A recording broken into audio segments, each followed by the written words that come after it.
ഹരേഷ്ണ ചെറിയൊരു ഡിസ്റ്റർബ് വന്നു. ഹരേഷ്ണ കേൾക്കുന്നുണ്ടോ ഞാൻ പറയുന്നത്? ഹരേഷ്ണ പ്രഭു ഉണ്ട്, കേൾക്കുന്നുണ്ട്. ഉണ്ടല്ലോ അല്ലേ ഹരേഷ്ണ? ചെറിയൊരു എന്താന്നറിയില്ല. നമ്മളിന്ന് എത്രാമത്തെ ശ്ലോകമാണ്? 5ാമത്തെ ശ്ലോകം. സ്ലൈഡ് കാണുന്നുണ്ടല്ലോ അല്ലേ? കാണുന്നുണ്ട്, ഇടയ്ക്കിടയ്ക്ക് പോകുന്നുണ്ട്. ഓക്കെ, 5ാമത്തെ ശ്ലോകം അല്ലേ?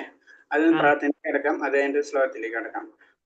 ഓം നമോ ഭഗവതേ വാസുദേവായ. ഓം നമോ ഭഗവതേ വാസുദേവായ. ഓം നമോ ഭഗവതേ വാസുദേവായ. നാരായണം നമസ്കൃത്യം നരം ചൈവ നരോത്തമം ദേവീം സരസ്വതീം വ്യാസം തതോ ജയമുദ്രയേത് നഷ്ടപ്രായേഷു ഭദ്രേഷു നിത്യം ഭാഗവത സേവയാ ഭാഗവതേ ഉത്തമ ശ്ലോകേ ഭക്തേർഭവതി നഷ്ടകി മൂകം കരോതി വാചാലം പങ്കും ലംഘയതേ ഗിരി യത്കൃപതമഹം വന്ദേ പരമാനന്ദമാധവം. ശ്രീ ഗുരു ദീനദാരിണം ശ്രീചൈതന്യമീശ്വരം ജ്ഞാനതിമിരാന്ധ്യസ്യ ജ്ഞാനാഞ്ജലശലാകയാ ചക്ഷുർമിലിതം യേന തസ്മൈ ശ്രീ ഗുരുവേ നമഃ. ശ്രീചൈതന്യം മനോഭീഷ്ടം രൂപകഥാമഹ്യം തഥാ ദിശഭാന്തികം വന്ദേഹം ശ്രീഗുരു ശ്രീയുതപദകമലം ശ്രീഗുരും വൈഷ്ണവാംസ ശ്രീരൂപം സാഗരജാതം സഹന രഘുനാഥാനിതം തം സജീവം സാദൈവം സാവധൂതം പരിജനസഹിതം കൃഷ്ണ ചൈതന്യദേവം ശ്രീരാധാകൃഷ്ണപാദാൻ സഹനലളിതാ ശ്രീ വിശാഖാനീം താം ശ്യാം. ഹേ കൃഷ്ണ കരുണാ സിന്ധോ ദീനബന്ധോ ജഗത്പദേ ഗോപേശ ഗോപികാ കാന്ത രാധാ കാന്ത നമസ്തുതേ. തപ്ത കാഞ്ചന ഗൗരാംഗി രാധേ വൃന്ദാവനേശ്വരി വൃഷഭാനുസുതേ ദേവി പ്രണമാമി ഹരിപ്രിയേ. വാഞ്ചകൽപതരൂപേച്ഛ കൃപാ സിന്ധിഭ്യേവ ച പതിനാം ഭാവനേഭ്യോ വൈഷ്ണവേഭ്യോ നമോ നമഃ. നമോ വിഷ്ണുപാദായ കൃഷ്ണപ്രഷ്ടായ ഭൂതലേ ശ്രീമദേ ഭക്തിവേദാന്ത സ്വാമിനിധി നാമിനേ. നമസ്തേ സാരസ്വതദേവേ ഗൗരവാണി പ്രചാരിണേ നിർവിശേഷ ശൂന്യവാദി പാശ്ചാത്യദേശധാരിണേ. ജയ ശ്രീകൃഷ്ണ ചൈതന്യ പ്രഭു നിത്യാനന്ദ ശ്രീ അദ്വൈത ഗദാധര ശ്രീവാസാദിഗേ ഭക്തവൃന്ദ. ഹരേ കൃഷ്ണ കൃഷ്ണ കൃഷ്ണ ഹരേ ഹരേ. ഹരേ രാമ രാമ രാമ ഹരേ ഹരേ. ഹരേ കൃഷ്ണ കൃഷ്ണ കൃഷ്ണ ഹരേ ഹരേ. ഹരേ രാമ രാമ രാമ ഹരേ ഹരേ. ഹരേ കൃഷ്ണ കൃഷ്ണ കൃഷ്ണ ഹരേ ഹരേ. ഹരേ രാമ രാമ രാമ ഹരേ ഹരേ. ഹരേ കൃഷ്ണ പ്രഭാതിക്ക് ജഗദേവ് ജനകോടി വൈഷ്ണവ ഭക്തർക്ക് ജയ. ഹരേ കൃഷ്ണ. ഒരു സെക്കൻഡ്.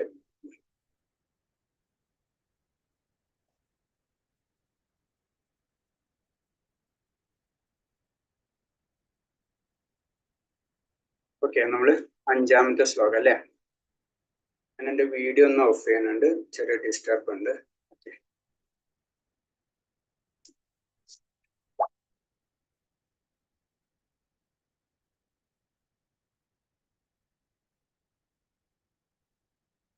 നമ്മൾ ഭൗതിക പ്രകൃതിയുടെ ത്രിഗുണങ്ങളാണ് വായിച്ചുകൊണ്ടിരുന്നത് അല്ലേ?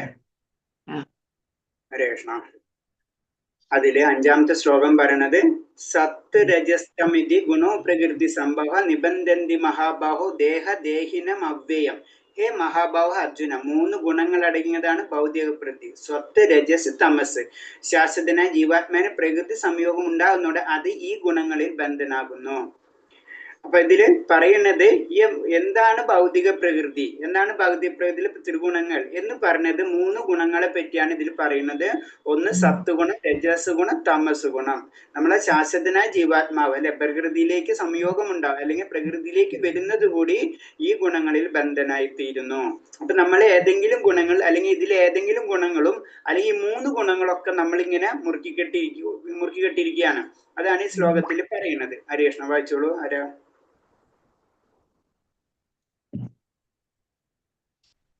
ഹരേ കൃഷ്ണ ശീലമാതാജി. ഹരേ കൃഷ്ണ. സത്വ രജസ്തമ ഇതി ഗുണാ പ്രകൃതി സംഭവഃ നിബധ്നന്തി മഹാബാഹോ ദേഹേ ദേഹിനമവ്യയം. വിവർത്തനം ബൈ ശ്രീല എസി ഭക്തി വേദാന്ത സ്വാമി പ്രഭുപാദ് കി ജയ്. ഹേ മഹാബാഹുവായ അർജുന, 3 ഗുണങ്ങൾ അടങ്ങിയതാണ് ഭൗതിക പ്രകൃതി, സത്വം, രജസ്, തമസ്.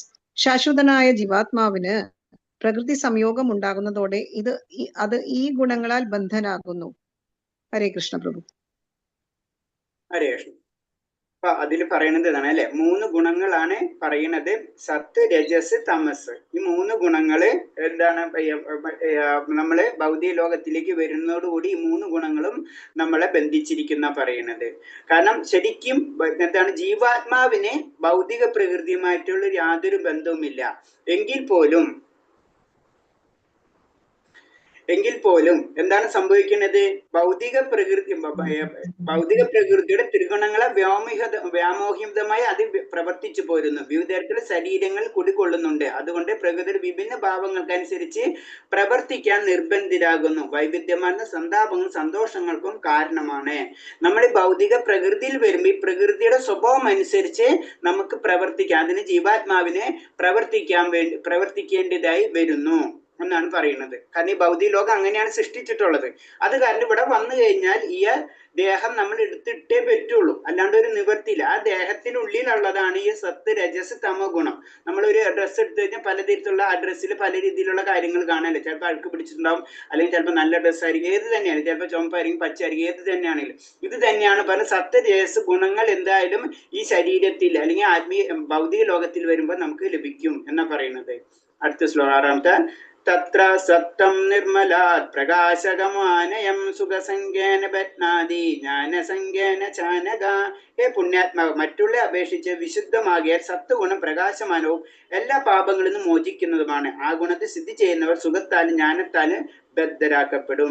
അപ്പൊ എന്താണ് സാത്വഗുണത്തിന്റെ കാര്യം പറയണം. ഏറ്റവും നല്ലത് ശരിയാണ്, സാത്വഗുണമാണ്, അത് പ്രകാശമാനമാകുക, എല്ലാ കാര്യങ്ങളും ശരിയാണ്, അത് പാപങ്ങളിൽ നിന്നൊക്കെ മോചിപ്പിക്കുന്നതാണ്. പക്ഷെ എന്താണ്, അതിൽ തന്നെ സുഖത്താലും ജ്ഞാനത്താലും ബദ്ധരാസ്തരായി മാറുന്ന പറയുന്നത്. അതും നമ്മളെ ബന്ധസ്ഥനാക്കി മാറ്റും എന്ന് നമുക്കൊരു വാണിംഗ് തരാണ് 6-ാം മന്ത്രത്തില്. ശരി, പറഞ്ഞോളൂ, വായിച്ചോളൂ. തത്ര സത്വം നിർമ്മലത്വാത് പ്രകാശഗമനാമയം സുഖസംഖ്യേന ബന്ധാതി ജ്ഞാനസംഖ്യേന ചാനക.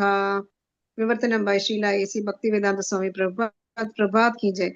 ഹേ പുണ്യാത്മാവേ, മറ്റുള്ളവയെ അപേക്ഷിച്ച് വിശുദ്ധമാകയാൽ സത്വഗുണം പ്രകാശമാനവും എല്ലാ പാപങ്ങളിൽ നിന്നും മോചിപ്പിക്കുന്നതുമാണ്. ആ ഗുണത്തിൽ സ്ഥിതി ചെയ്യുന്നവർ സുഖത്താലും ജ്ഞാനത്താലും ബദ്ധരാക്കപ്പെടും. ഹരേ കൃഷ്ണ പ്രഭു. ഹരേ കൃഷ്ണ. അപ്പൊ സത്വഗുണത്തിനെ പറ്റി പറയുന്നതാണ് അല്ലെ. സത്വഗുണത്തിൽ ഒരാൾ ഭൗതിക ദുഃഖങ്ങൾ അധികം ബാധിക്കാറില്ല, കാരണം കുറച്ച് ഉയർന്നിട്ടുണ്ടാവും, അത് കാരണം ഭൗതിക ദുഃഖങ്ങൾ അധികം ബാധിക്കാറില്ല എന്ന് പറഞ്ഞത്. സത്വഗുണത്തിന്റെ പ്രഭാവം പാപ പ്രതികാരം ഏറെക്കുറെ മോചിപ്പിക്കുന്നു. കുറെ കാര്യങ്ങൾ അറിയുന്ന കാരണം കൊണ്ട് അന്നാണ് സത്വഗുണമുള്ള വ്യക്തി വളരെ ശ്രദ്ധിച്ച് കാര്യങ്ങൾ ചെയ്യുക അല്ലെ. അപ്പൊ ഓട്ടോമാറ്റിക്കായിട്ട് പാപ പ്രതികാരങ്ങൾ കുറയും. പിന്നെ മറ്റുള്ളവരെ ഉത്കർഷനായിരിക്കുന്ന അല്ലെ, മറ്റുള്ളവരേക്കും ഉയർന്ന ചിന്താഗതിയുള്ള ആളായിരിക്കും. അപ്പൊ അങ്ങനെ വരുമ്പോഴും അയാളും പാപകർമ്മങ്ങൾ ചെയ്യാനുള്ള കാര്യങ്ങളോ കുറവായിരിക്കും. ഉദാഹരണം ശാസ്ത്രന്മാരും തത്വചിന്തകരും എന്ന് പറഞ്ഞു. അപ്പൊ സാധാരണ ഇത് തത്വചിന്തകരും ശാസ്ത്രജ്ഞന്മാരും ഈ ഗ്രൂപ്പിലാണ് വരുന്നു പറയുന്നത്. അപ്പൊ എന്താ, സാധാരണ രീതിയിൽ നമ്മളെ സത്വഗുണം ഒരാളെ ഭൗതിക ദുഃഖങ്ങൾ അധികം ബാധിക്കാറില്ല. ഭൗതിക ജ്ഞാനത്തിൽ താൻ പുരോഗമിക്കുകയാണെന്നുള്ള ബോധവും അയാൾക്കുണ്ടാവും. അപ്പൊ എന്താണ്, ആ ഭൗതിക ജ്ഞാനത്തിൽ ഉയർന്ന ജ്ഞാനം, ഭൗതികമായിട്ടുള്ള ജ്ഞാനമാണെങ്കിൽ അതിൽ ഉയരുമ്പോഴും നമുക്ക് എന്താണ്, കുറച്ച് തെറ്റായാലും ശരിയാണെന്നൊക്കെ നമുക്ക് മനസ്സിലാക്കാൻ പറ്റും. സത്വഗുണത്തിലായിരിക്കേണ്ടത് ബ്രാഹ്മണനാണ് ഇതിനൊരു മാർഗം. അപ്പൊ ബ്രാഹ്മണനെ ഉദാഹരണമായിട്ട് പറയാണ്. സത്വഗുണത്തിൽ എന്ന് പറഞ്ഞാൽ ബ്രാഹ്മണനാണ് ശരിക്കും ഉദാഹരണം. സത്വഗുണത്തിന്റെ പാപപ്രതികരണത്തിൽ നിന്ന് ഏറെക്കുറെ മോചിപ്പിക്കുന്ന എന്ന അറിവാണ് സാത്വികരുടെ സന്തുഷ്ടിക്ക് കാരണം. കാരണം സാത്വികഗുണത്തിൽ ഉയർന്നു കഴിഞ്ഞാല് നമുക്ക് എന്താണ്, പാപപ്രതികാരണങ്ങൾ കുറയും അല്ലെ. അത് ആർക്കറിയാൻ പറ്റും? ഈ സാത്വികഗുണമുള്ള വ്യക്തികൾക്ക് അറിയാൻ പറ്റും. കാരണം ആ ജ്ഞാനം അവർക്ക് ലഭിക്കും. സത്വഗുണം കൂടുതൽ ജ്ഞാനത്തെയും സന്തോഷത്തെയും ഉളവാക്കുമെന്ന് വൈദിക കൃതികൾ പ്രസ്താവിച്ചിട്ടുണ്ട്. അപ്പൊ എന്താണ്, സത്വഗുണം ഉയർന്നതോടുകൂടി നമുക്ക് എന്ത് ജ്ഞാനവും സന്തോഷവും ലഭിക്കും. അത് വൈദിക കൃതികളിൽ പറഞ്ഞിട്ടുള്ള കാര്യമാണ്. പക്ഷെ ഒരു കുഴപ്പം എന്താണെന്ന് വെച്ച് കഴിഞ്ഞാല്, ജീവസത്ത സത്വഗുണത്തിലായിരിക്കുമ്പോൾ മറ്റുള്ളവരെക്കാൾ ജ്ഞാനത്തിൽ മുന്നേറിയെന്നും അങ്ങനെ അവരെക്കാൾ ഉത്കൃഷ്ടരായെന്നും എന്നുള്ള അഹങ്കാരം അയാളെ ബാധിച്ചേക്കാം. അതാണ് കുഴപ്പം. കാരണം ഞാൻ മറ്റുള്ളവർക്കാണ് കുറച്ച് ഉയർന്നതാണെന്നും മറ്റുള്ളവർക്കുള്ള അറിവുണ്ടെന്നുള്ള കാര്യം അയാളെ ബാധിച്ചേക്കാം. അങ്ങനെ അയാൾ ബന്ധനായി മാറുന്നു. അങ്ങനെയാണ് കുഴപ്പം വരുന്നത്. ഇതിന് ഉദാഹരണമാണ് ശാസ്ത്രജ്ഞന്മാരും തത്വചിന്തകരും. അപ്പൊ അതിന് ഉദാഹരണമാണ് മറ്റുള്ളവർക്കാൾ ഞാൻ ബെറ്റർ ആണെന്ന് ചിന്തിക്കുന്ന ലെവലിൽ എത്തുന്നവരാണ് തത്വചിന്തകരും അതുപോലെ ശാസ്ത്രജ്ഞരും. അവരെന്താണ്, അവർ ഇക്കൂട്ടർ അറിവിനെ പറ്റി അഹങ്കരിക്കുന്നു. ജീവിത ചുറ്റുപാട് സ്വഭാവം മെച്ചപ്പെടുന്നതുകൊണ്ട് ഭൗതികമായി കൂടുതൽ സന്തുഷ്ടിയാകുകയും ചെയ്യുന്നു. അപ്പൊ അവർ സാധാരണ രീതിയിൽ എന്താണ്, കുറച്ച് ബെറ്റർ ബെറ്റർ ആണ് അല്ലെ മറ്റുള്ളവരിലേക്ക് വെച്ചിട്ട്.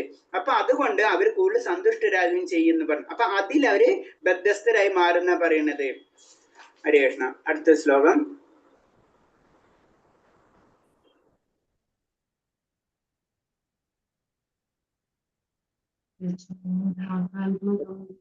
സെക്കൻഡ് 13 വന്നില്ല.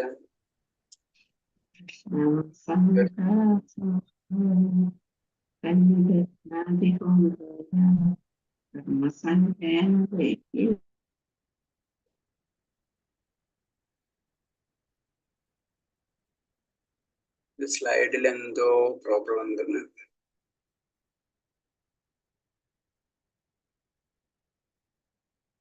ഓക്കെ, ഏഴാമത്തെ സ്ലൈഡ്. ഓക്കെ, അതിന്റെ ഓക്കെ നമ്പർ മാറിപ്പോയാണ്. ഓക്കെ. രജോരഗാത്മകം വിദ്ധി തൃഷ്ണാസംഗാന സമുദ്ഭവം തന്നിബധ്നാതി കൗന്ദേയ കർമ്മസംഗേന ദേഹിനം.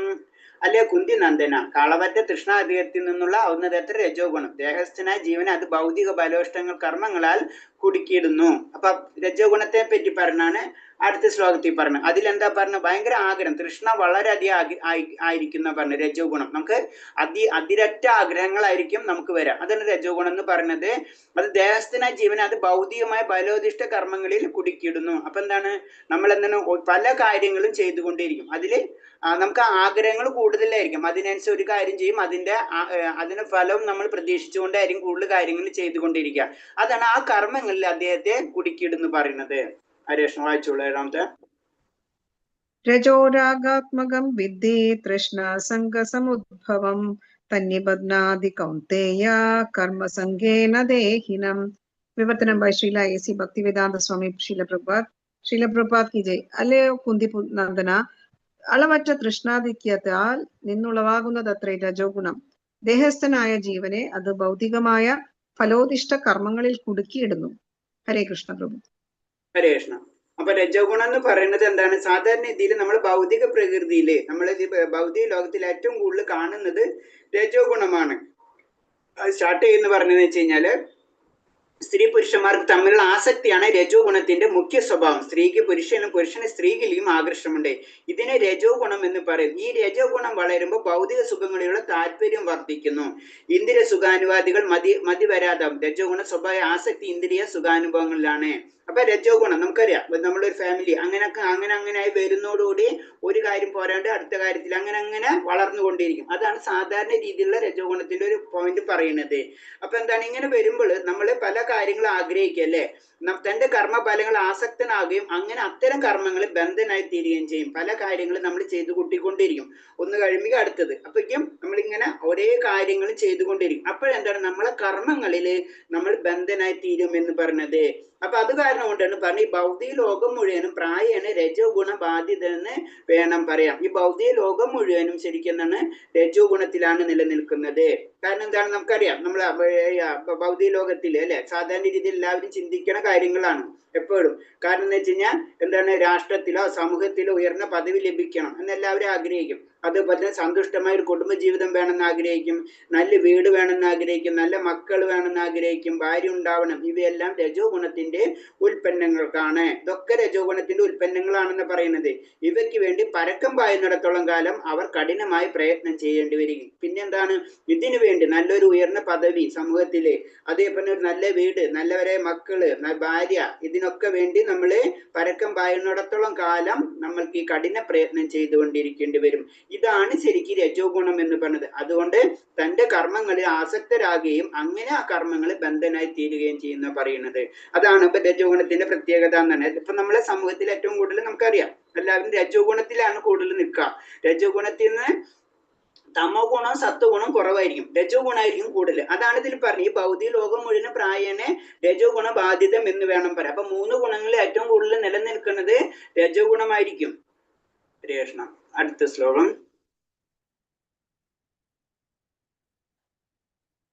അടുത്ത ശ്ലോകം. തമസ്തജ്ഞാനജം വിദ്ധി മോഹിനം സർവദേഹിനം പ്രമാദലസ്യ നിദ്രസ്ഥ നിത്നാദി ഭാരത.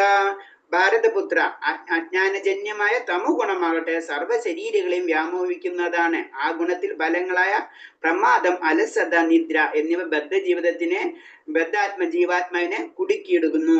അപ്പൊ എന്താണ് അടുത്തത്? തമോ ഗുണം. തമോ ഗുണം ആവുമ്പോൾ എന്താണ് അതിന്റെ കുഴപ്പം? എന്താണ്? പ്രമാദം, അലസ, നിദ്ര ഇതൊക്കെ ആയിരിക്കും സാധാരണ രീതിയിൽ തമോ ഗുണത്തിൽ വരുന്നത്. ഇതെന്താണ്? ഇത് ആത്മാവിനെ അതിൽ കുടുക്കിയിടുന്നു.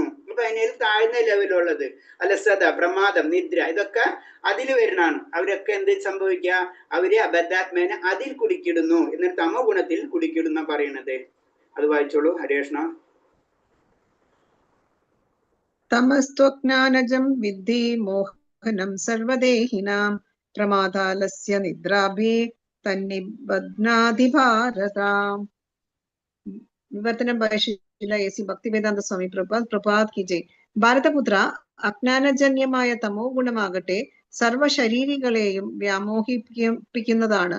ഈ ഗുണത്തിന്റെ ഫലങ്ങളായ പ്രമാദം, അലസത, നിദ്ര എന്നിവ ബദ്ധ ജീവാത്മാവിനെ കുടുക്കിയിടുന്നു. ഹരേ കൃഷ്ണ പ്രഭു. ഹരേ കൃഷ്ണ. അപ്പൊ ഇതിൽ തമോ ഗുണത്തിനെ പറ്റി പറയുമ്പോൾ എന്താണ്? ശരീരസ്ഥനെ ആത്മാവിന് ഒരു പ്രത്യേക യോഗ്യതയാണ് തമോ ഗുണം. അത് നമുക്ക് വേറൊരു 3 ഗുണത്തിൽ ഒന്നാണ് ഈ തമോ ഗുണം. അപ്പൊ ഈ തമോ ഗുണം ഉണ്ടാകുമ്പോൾ ഉന്മാദം ഉണ്ടാവും, അല്ലെ? ഉന്മാദം ഉണ്ടാവും. അതേപോലെ തന്നെ ഉന്മാദത്തിലായി കഴിഞ്ഞാൽ കാര്യവിവേചനത്തിന് ശക്തി ഉണ്ടാവും. ഉന്മാദത്തിലെ അവസ്ഥ വരുമ്പോൾ എന്താണ്? ശരിയേത് തെറ്റാണെന്ന് നമുക്ക് അറിയാത്തൊരവസ്ഥ വരുന്ന പറയുന്നത്. അതിന് തമോ ഗുണം എന്ന് പറയുന്നത്. തമോ ഗുണനാവിന് ഒന്നിനെയും യാഥാർത്ഥ്യ സൃഷ്ടമായി ഏതാണ് ശരി എന്നൊന്നും മനസ്സിലാവില്ല എന്നാ പറയുന്നത്. അപ്പൊ അതേപോലെ തന്നെ അങ്ങനെ വരുമ്പോഴാണ് അധ്യാത്മ സമാധാനത്തിലുള്ള സത്സംഗത്തിന് വിളിച്ചാൽ പോലും അവർ വലിയ താല്പര്യം കാണിക്കില്ല. നമ്മൾ ആത്മീയ കാര്യങ്ങൾക്ക് വിളിച്ചാൽ ഒരിക്കലും അവർ അതിനെ ക്ഷണിച്ചാൽ പോലും അവർ അതിന് വലിയ താല്പര്യം കാണിക്കില്ല എന്നാ പറയുന്നത്. കാരണം അവർക്ക് ശരിയായത് തെറ്റാണെന്ന് അറിയില്ല. അവർ ഏറ്റവും കൂടുതൽ ഉറങ്ങുന്നതിനായിരിക്കും ആവശ്യത്തിലേറെ ഉറങ്ങുന്നതാണ് തമോ ഗുണബാധിതരുടെ മറ്റൊരു ലക്ഷണം എന്ന് പറയുന്നത്. കാരണം എന്ന് വെച്ച് കഴിഞ്ഞാൽ അവർക്ക് ഏത് സമയത്ത് ഒരു വിഷാദത്തിലായിരിക്കും അവരെപ്പോഴും കാണാം, അല്ലെങ്കിൽ നിദ്രാലുവായിരിക്കും എപ്പോഴും കാണാം. ഇവരാണ് സാധാരണ ലഹരിയിൽ അടിമപ്പെടുന്നവരൊക്കെ. ഇവരൊക്കെ എന്താണ്? തമോ ഗുണബദ്ധനായ ഒരുവന്റെ ലക്ഷണമാണെന്ന് പറയണം. ഇത്രയും കാര്യങ്ങളാണ് സാധാരണ രീതിയിൽ വരുന്നത്. മെയിൻ ആയിട്ട് ഇവർക്ക് എന്താണ്? ശരി ഏത് തെറ്റാണെന്ന് അവർക്ക് ഒരിക്കലും മനസ്സിലാവില്ല എന്ന് പറഞ്ഞത്. ഒന്നിന്റെ യഥാർത്ഥ്യം അവർക്ക് സ്പഷ്ടമാകില്ല. നമ്മൾ അതിനു വേണ്ടി വിളിച്ചാലും ഏതൊരു വ്യക്തിയും ആത്മീയമായിട്ടുള്ള കാര്യങ്ങൾ അവരോട് പറഞ്ഞാൽ തന്നെ അവരത് ചെവി കൊള്ളില്ല എന്നാ പറയുന്നത്. അതാണ് തമത്തിന്റെ. അപ്പൊ തമോ ഗുണത്തിൽ നിന്ന് ഉയരാൻ വളരെ ബുദ്ധിമുട്ടായിരിക്കുന്ന പറയുന്നത്. രജോ ഗുണത്തിലുള്ളവരുണ്ടെങ്കിൽ വീണ്ടും അവർ വരും. കാരണം എന്ന് വെച്ചാൽ അവർക്ക് ഒരു പ്രതീക്ഷ ഉണ്ടാവും. കാരണം വന്നു കഴിഞ്ഞാൽ എന്തെങ്കിലും ഭഗവാനോട് പ്രാർത്ഥിക്കുക, അങ്ങനെ അപ്പൊ എന്റെ കാര്യം നടക്കല്ലോ എന്നെങ്കിലും ചിന്തിച്ച് രജോ ഗുണ ബാധിതരായിട്ട് വരും. പക്ഷെ തമോ ഗുണ ബാധിതരുള്ളവര് അതും കൂടെ ചെയ്യില്ല എന്നാണ് പറഞ്ഞത്. അടുത്ത ശ്ലോകം. സത്വം സുഖ സംജയന്തി രജേ കർമ്മണ്യ ഭാരത ജ്ഞാനാവൃതോ തമ പ്രമാദേ സംജയദാധൃത. അല്ലയോ ഭാരതപുത്ര, സത്വഗുണം ഒരാളെ സുഖം കൊണ്ട് ബന്ധിക്കുമ്പോൾ രജോ ഗുണം കാമ്യകർമ്മം കൊണ്ടാണ് ബന്ധിക്കുക. ജ്ഞാനത്തെ ആവരണം ചെയ്യുന്ന തമം കൂടെ ഉന്മാദം കൊണ്ട് ഒരാളെ ബന്ധിപ്പിക്കുന്നു. ഹരേ കൃഷ്ണ. വായിച്ചോളൂ. സത്വം സുഖേ സംജയതി രജകർമ്മണി ഭാരത ജ്ഞാനമാവൃത്യ തു തമഃ പ്രമാദേ സഞ്ജയത്വത. അല്ലയോ ഭാരതപുത്ര, സത്വഗുണം ഒരാളെ സുഖം കൊണ്ട് ബന്ധിപ്പിക്കുമ്പോൾ രജോ ഗുണം കാമ്യകർണങ്ങൾ കൊണ്ട് ബന്ധിപ്പിക്കുന്നു. ജ്ഞാനത്തെ ആവരണം ചെയ്യുന്ന തമോ ഗുണമാട്ടെ ഉന്മാദം കൊണ്ടും ഒരാളെ ബന്ധിപ്പിക്കുന്നു. ശീല പ്രഭാത് കി ജയ്. ഹരേ കൃഷ്ണ. ഹരേ കൃഷ്ണ. അപ്പൊ ഇതിൽ പറയണത് 3 ഗുണത്തിന്റെ പ്രത്യേകത ഒന്നും കൂടെ വിവരിച്ചു തന്നെ. എന്താണ് രജോ ഗുണം, എന്താണ് സത്യഗുണം, ഏതാണ് തമോ ഗുണം എന്ന് പറഞ്ഞത്. അപ്പൊ സത്വഗുണം എന്ന് പറഞ്ഞാൽ ഒരാളെ സുഖം കൊണ്ടാണ് ബന്ധിക്കുന്നത്. രജോ ഗുണം എന്ന് പറഞ്ഞാൽ കാമ്യകർമ്മം, എപ്പോഴും ബിസി ആയിരിക്കും അല്ലെ, കാമ്യകർമ്മങ്ങൾ കൊണ്ടാണ് ബന്ധിപ്പിക്കുന്നത്. ജ്ഞാനത്തെ ആവരണം ചെയ്യുന്ന അജ്ഞാനത്തെ ആവരണം ചെയ്യുന്ന തമോ ഗുണമാവട്ടെ ഉന്മാദം കൊണ്ട് ഒരാളെ ബന്ധിക്കുന്നു. 3 പേര് ആ ഗുണങ്ങളാണ് പറയുന്നത്. പിന്നെന്താണ് അതിൽ ഫസ്റ്റ് പറയുന്നത്? എന്താണ്? സത്വഗുണത്തിലുള്ള വ്യക്തികളെ പറ്റി പറഞ്ഞത് പ്രത്യേക വിജ്ഞാന മേഖലയിൽ പ്രവർത്തനരഹിതമായിരിക്കുന്ന തത്വചിന്തരോ ശാസ്ത്രജ്ഞനോ വിദ്യാവിജേഷരോ ആ വഴിയിൽ തൃപ്തനായിരിക്കുന്ന പോലെ സത്വഗുണത്തിൽ സ്ഥിതി ചെയ്യുന്ന വ്യക്തി തന്റെ പ്രവർത്തനം ബുദ്ധി വിഷയമായ നേട്ടത്തിലും തൃപ്തനാണ്. അപ്പൊ അദ്ദേഹം ചെയ്യുന്ന കാര്യത്തില്, ഒരു വ്യക്തി ചെയ്യുന്ന കാര്യത്തിൽ അദ്ദേഹം തൃപ്തനാണെന്ന് വെച്ചു കഴിഞ്ഞാൽ ആ വ്യക്തി സാത്വഗുണമുള്ളവരാണെന്ന് നമുക്ക് പറയാം. പിന്നെ അതേപോലെ രജോ ഗുണത്തിലുള്ള വ്യക്തിയാണെങ്കിലോ ആ വ്യക്തി എന്തൊരു കർമ്മങ്ങളിലായിരിക്കും, വളരെ കാര്യങ്ങൾ ചെയ്തുകൊണ്ടിരിക്കും. അയാൾ ചിലപ്പോൾ പല നല്ല കാര്യങ്ങൾ ചെയ്യും. ചിലപ്പോൾ എന്താണ് ആസ്പത്രി തുറക്കുക, അതേപോലെ തന്നെ ധർമ്മ സ്ഥാപനങ്ങൾക്ക് ദാനം ചെയ്യുക, ഇങ്ങനത്തെ കാര്യങ്ങളൊക്കെ രജോ ഗുണം വ്യക്തികളൊക്കെ ചെയ്യാറുണ്ട്. അതൊക്കെ അവരുടെ ലക്ഷണമാണ്. പക്ഷെ അത് തമോ ഗുണത്തിൽ ചെയ്യുന്നവരാണെങ്കിൽ, തമോ ഗുണ ബാധിതരാണെങ്കിൽ അവരെന്താണ്, അവർക്കോ മറ്റുള്ളവർക്കോ പ്രയോജനമില്ല. അതാണ് അതിന്റെ പ്രത്യേകത. ഒന്നിൽ രജോ ഗുണം ഉണ്ടെങ്കിൽ ഒന്നിലും അവർക്ക് വേണ്ടിയെങ്കിലും ചെയ്യുന്ന വിചാരിക്കുക. പക്ഷെ ഇവരാണെങ്കിൽ തമോ ഗുണ വ്യക്തികളാണെങ്കിൽ അവർക്കും പ്രയോജനമില്ല, സമൂഹത്തിനും പ്രയോജനമില്ലാത്ത ഒരവസ്ഥയാണ് തമോ ഗുണബാധിതരെ ലക്ഷണം എന്ന് പറയുന്നത്.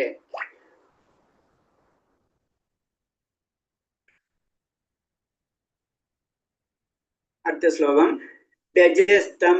രജസ്തമി ഭൂയഃ സ്വത്തം ഭവതി ഭാരത രജസ്തം തമശ്ചൈവ തമസത്തം രജസ്തദാ. അല്ലേ ഭാരത, ചിലപ്പോൾ സത്വഗുണം രജസ് തമോ ഗുണങ്ങളെ തോൽപ്പിച്ച് മുന്നേറും. ചിലപ്പോൾ രജസ് തമോ ഗുണങ്ങളെ കീഴടക്കുന്നു. മറ്റു ചിലപ്പോൾ തമസ് സത്വരജസ്സുകളെയും. ഈ വിധത്തിൽ എപ്പോഴും ആധിപത്യത്തിനുള്ള മത്സരം നിലനിൽക്കുന്നു. വായിച്ചോളൂ ഹരേഷ്ണ. രജസ്തമശ്ചാഭിഭൂയ സത്വം ഭവതി ഭാരത രജസത്വം സമശ്ചൈവ തമസത്വം രജസ്തദാ. വിവർത്തനം by Sheela AC. Bhaktivedanta Swami Prabhat കി ജയ്.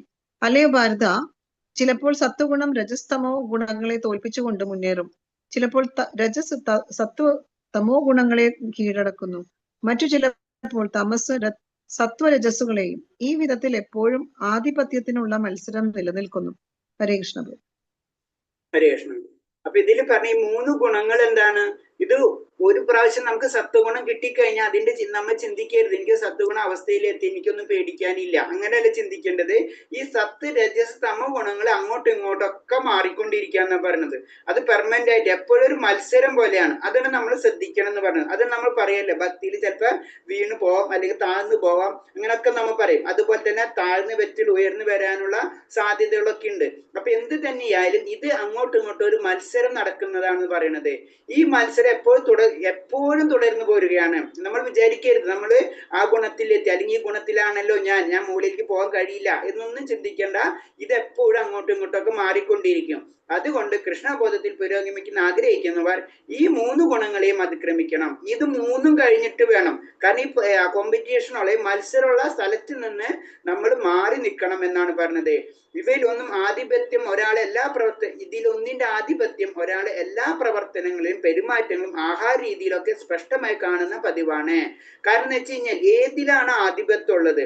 നമുക്ക് സാത്വ ഗുണമാണോ, അല്ലെങ്കിൽ രജസ് ഗുണമാണോ, അല്ലെങ്കിൽ തമോ ഗുണമാണോ? അതൊരു വ്യക്തിയുടെ പെരുമാറ്റത്തിലും അയാളുടെ ആഹാര രീതിയിലും നമുക്ക് കാണാൻ കഴിയും എന്ന് പറയുന്നത്. ഇപ്പൊ നമുക്കറിയാം, അത് പിന്നീട് വരുന്നുണ്ട്.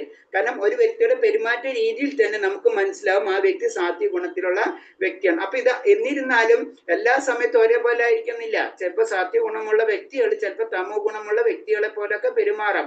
അതാണ് ഒരു സമയവും സന്ദർഭം ഒക്കെ നമുക്കറിയാവുന്നതാണ്. അതൊക്കെ അങ്ങോട്ടും ഇങ്ങോട്ടും മാറിക്കൊണ്ടിരിക്കും. പക്ഷെ നമ്മുടെ ലക്ഷ്യം എന്താണ്? മാക്സിമം സാത്വിക ഗുണത്തിലേക്ക് ഉയരാ എന്നാ പറഞ്ഞു. അത് കഴിഞ്ഞിട്ടാണ് നമ്മൾ എവിടേക്ക് എത്താ? വിശുദ്ധ വാസുവേദാവസ്ഥ എന്ന് പറഞ്ഞു കഴിഞ്ഞാൽ വിശുദ്ധ സത്വം അല്ലെ, അതാണ് നമുക്ക് ലക്ഷ്യം. അതായത് ഈ 3 ഗുണത്തിന്റെ അപ്പുറത്താണ് വാസുദേവാവസ്ഥ അല്ലെങ്കിൽ വിശുദ്ധ സത്വം എന്ന് പറയുന്ന അവസ്ഥയിലേക്ക്. ഈ 3 ഗുണത്തിന്റെയും അപ്പുറത്താണ്. അവിടെയാണ് മനുഷ്യൻ എത്തേണ്ടത്. നമ്മൾ എത്തേണ്ടത് അവിടെയാണ്. ഈ മനുഷ്യൻ ഏത് ഗുണത്തിനാണ് സാധ്യൻ എന്ന് അയാളുടെ പ്രവർത്തനങ്ങളിൽ നിന്നും മനസ്സിലാക്കുക. അപ്പൊ നമ്മൾ ഏത് ഗുണത്തിലാണ് നമ്മൾ വന്നിട്ടുള്ളതെന്ന് പെരുമാറ്റ രീതിയിൽ തന്നെ നമുക്ക് മനസ്സിലാക്കാൻ കഴിയുമെന്ന് പറയുന്നത്.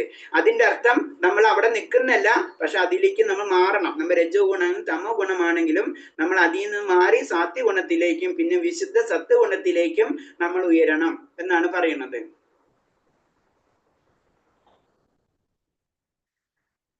പിന്നെ അടുത്ത ശ്ലോകം. സർവധരേഷു ദേഹാസ്മിൻ പ്രകാശമുപജായതേ ജ്ഞാനം യദതദ വിദ്യാദ്വിവർത്തം സത്വമിത്യുത്തദം. ശരീരത്തിന്റെ എല്ലാ ധാരങ്ങളും ജ്ഞാനത്താൽ പ്രകാശിതമാകുമ്പോൾ സത്വഗുണത്തിന്റെ പ്രഭാവം അനുഭവപ്പെടുന്നു. അപ്പൊ സത്വഗുണം എങ്ങനെയാണ് പ്രഭാവം വരുന്നത് എന്ന് പറയണാണ്. കാരണത്തിന്റെ എല്ലാ ധാരങ്ങളും, നമുക്ക് ശരീരത്തിൽ 9 ധാരങ്ങൾ ഉണ്ടെന്ന് അറിയാം അല്ലെ, ഈ 9 ധാരത്തിലും പ്രകാശമനമാകുന്നു എന്നാ പറയുന്നത്. ഹരേഷപ്പൻ എന്ന് വായിച്ചോളൂ. സർവദ്വാരേഷു देहेऽस्मिन् प्रकाश उपजायते ज्ञानं यदा तदा विद्यात् विवृद्धं सत्त्वमित्युदा വിവർത്തനം by Sheela A.C. Bhaktivedanta Swami Prabhat കി ജയ്. ശരീരത്തിന്റെ എല്ലാ ദ്വാരങ്ങളും ജ്ഞാനത്താൽ പ്രകാശിതമാകുമ്പോൾ സത്വഗുണത്തിന്റെ പ്രഭാവം അനുഭവപ്പെടുന്നു. ഹരേ കൃഷ്ണ പ്രഭു. ഹരേ കൃഷ്ണ. അപ്പൊ ഇത് പറയുന്നത് ശരീരത്തിന്റെ എല്ലാ ദ്വാരങ്ങളും അല്ലേ? അപ്പൊ 9 ദ്വാരങ്ങളാണ് ഉള്ളതെന്ന് പറഞ്ഞത്. 2 കണ്ണുകൾ, 2 ചെവികൾ, 2 നാസോദ്വാരങ്ങൾ, വായു, ലിംഗം, മലദ്വാരം. ഇപ്പൊ ഇവിടെയൊക്കെ എന്താണ്? ഇവയെല്ലാം സാത്വിക ലക്ഷണത്തിൽ പ്രകാശിതമാവുമ്പോൾ മനുഷ്യന് സത്വഗുണ സമ്പന്നനാണെന്ന് മനസ്സിലാക്കാം. അപ്പൊ എല്ലാവരുടെയും പ്രകാശമനമായി തീരും എന്നാണ് പറയുന്നത്. അപ്പൊ അങ്ങനെ വരുമ്പോൾ നമ്മൾ എന്താണ്? സാത്വിക ഗുണത്തിലേക്ക് നമ്മൾ കടന്നു എന്ന് നമുക്ക് ചിന്തിക്കാം. അപ്പൊ അത്തരക്കാർ കാര്യങ്ങൾ ശരിയായ നിലയിൽ കാണുകയും കേൾക്കുകയും അനുഭവിക്കുകയും ചെയ്യുന്നു.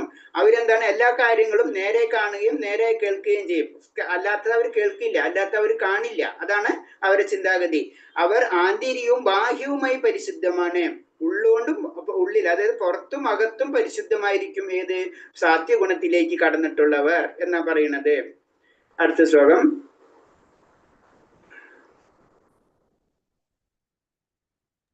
ലോഭ പ്രവൃത്തി ആരംഭ കർമാണാം സ്പൃഹോ രജസ്ഥാനി ജായതേ വിവർത്തേ ഭരതർഷഭം. ഹേ ഭരതശ്രേഷ്ഠ, രജോ ഗുണം വർദ്ധിക്കുമ്പോൾ അതിയായ ആസക്തി, ബലോദിഷ്ടമായ പ്രവർത്തനം, കഠിനമായ പ്രയത്നം, അടക്കാനാത്ത ആഗ്രഹം, മോഹാവേശം എന്നീ ലക്ഷണങ്ങൾ ഉണ്ടാകുന്നു.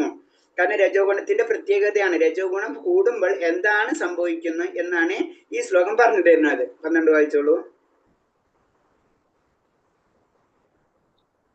ലോഭ പ്രവൃത്തിരാരംഭ കർമ്മണാമശമ സ്പൃഹ രജസ്യേതാനി ജായന്തേ പ്രവൃദ്ധേ ഭരതർഷഭ.